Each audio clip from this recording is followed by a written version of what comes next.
Hello, ladies and gentlemen, boys and girls, children of all ages. This is the Great and Powerful Zilla, and today I'm bringing you another warships video, this time on the Alexander Nevsky. Now, what was the Alexander Nevsky? Well, Alexander Nevsky is kind of a folk hero, a national hero for Russia. This guy right here, him. Back in the day, this guy in 1200s led a group of, after he was in exile, they called him back, and he led this group of peasants and soldiers into an area around this town called Pskov to defend against invading Germans and Estonians. And these Teutonic knights came in there with the intention of, looting, pillaging, what have you. And Alexander Nevsky led this group to defend against them. Now, according to the legend, these knights charged out into battle against these people and charged unknowingly into a frozen lake, broke through the surface of the lake, and all drowned. Since then, it's gained a lot of mystique, and just like American tales of Davy Crockett and Daniel Boone, has become a folk tale. Now, he was appointed a saint and all this other stuff. You can look it up for yourself online. But he was a very famous folk hero in Soviet history. He really did exist. But all of the sources for information on him come from Russia. So take it for what it's worth. What about the ship? Well, the real Alexander Nevsky ship was actually a Sverdlov class cruiser. It was built in 1950 and then commissioned in 1952, and it actually served until 1989 when it was scrapped. Okay? But it wasn't anything like what you see in the game. In the game, we have a work of pure fiction. That's right, ladies and gentlemen. It comes from the world of imagination. Because the Sverdlovs were armed with 6-inch guns. This one is not. So you can see I've got my captain from the Moscow and the Stalingrad. I moved her over to the Nevsky here. Okay, and eventually I'll get that up there. But what does she got? Well, she's pretty solid as far as a cruiser goes. She's got 7.1-inch guns. Again, the real ship had 6-inch guns. And she's got some pretty darn good anti-aircraft defense at 82. So she's no slouch. She's got decent torpedoes. They got an 8-kilometer range, which is better than most Soviet torpedoes, which have a 4-kilometer range. So she is a solid, good cruiser. She fires fairly quickly. Once my captain skills get up there, it'll be even better. But these are the standard skills I take for Soviet cruisers, right? So, I've got this laid out like this, and once again it turns white, they'll be fully effective. Right now they're only at 50%. Concealment wise, if you're trying to hide this cruiser, you're just insane. Right now, without anything else on it, it's got the 14-kilometer detection range. The way I've done the mods is standard, I put engine room protection because critical engine damage. And then the concealment system mod 1, only because it increases the dispersion of shells fired at you by 5%. The bottom line is with these cruisers, if you will sit there and go kind of bow in like this, you're not going to be in trouble. Now, obviously, if you go full broadside, you're going to be in deep trouble. All right? Supposedly, this is a light cruiser, but I can't speak to its anti-submarine warfare capabilities. According to theory, it will have them at tier when they come into the game. So, it's pure speculation on my part. It really is.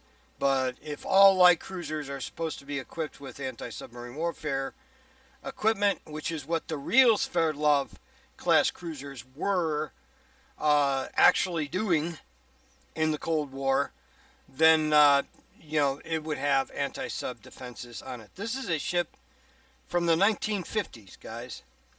It's not from World War II.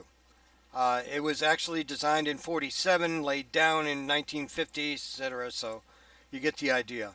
But as far as the ship that's in the game, it is almost 100% a work of pure fiction.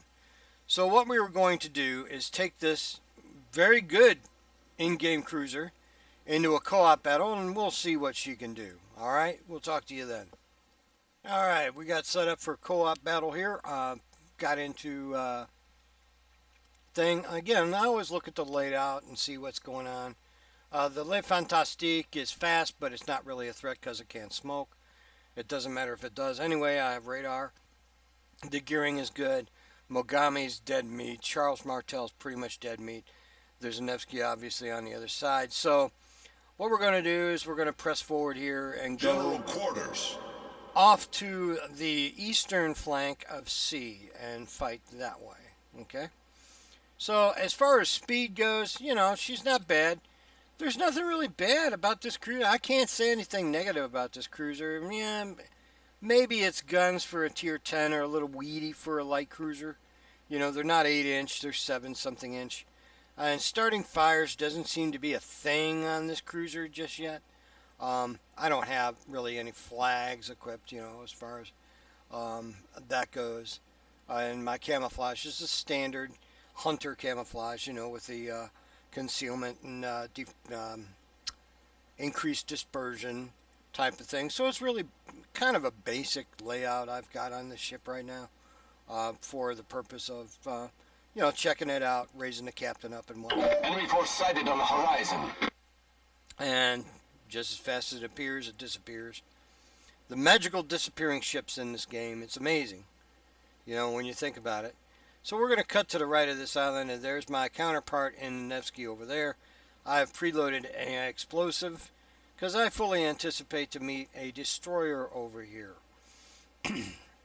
So eating destroyers alive is something this ship does very, very well. Okay, what we got? We got battleship, 2 cruisers, and a destroyer. And we want to get rid of that destroyer as quickly as possible. Even though it's AI, destroyers are what they are. So we're going to fire at that. It's pretty accurate as far as that goes if you aim correctly, which I did not. Okay. And I'm receiving fire from that Nevsky over there, who conveniently is ducking behind an island just now. So again, you want to try and keep your nose in on this ship. I'm going to switch to high armor piercing since he's giving me broadside.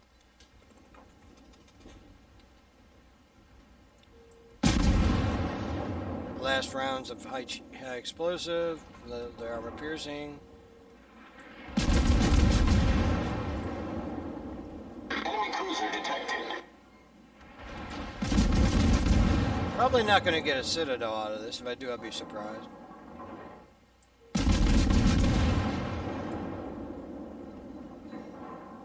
Oh, there's a citadel. I'm going to raise it up a little bit since he's turning away. Oh, Mogami. Oh, he's almost stationary. What's up with that? Okay, duck behind this island. Come and bend it around a little bit. Our team is taking the lead. Torpedoes, direct front.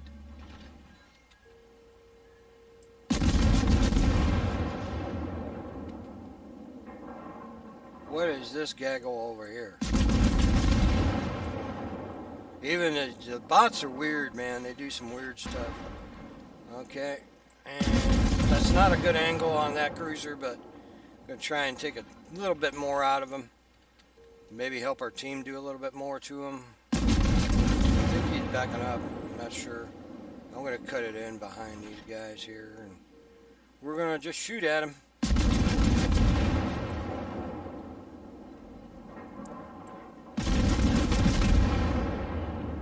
Rate of fire is okay. I mean, there's nothing wrong with it. Like I said, there's nothing I can complain about this cruiser except, you know, it's make-believe. We've destroyed an enemy cruiser. I'd feel better if it was a real Sverdlov.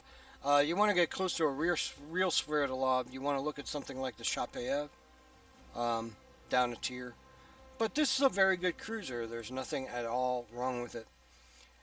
So if you can grind your way to get it, I suggest you get it, especially if you like ships like the Des Moines and whatnot.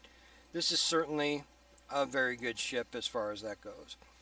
That was our quick little co-op battle, little thing on the tech tree and what I believe is coming in the future besides submarines being stuck in here.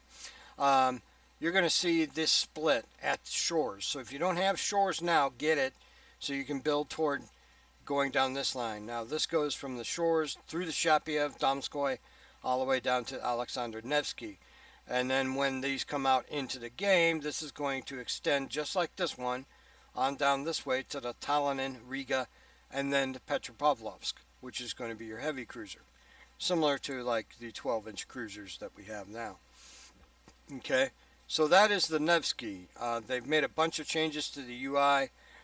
You've got these missions that look differently, but they're really not. Your daily missions, you go through here, and they're the same thing. They're just written differently. What you got to pay attention to is the bottom. Where it'll tell you what battle mode this is going to count in, what ships, and you got to be careful about what ships because it'll specifically say we want it done on this ship or that ship. So you've got your dockyard, which will lead you to the Graf Spee.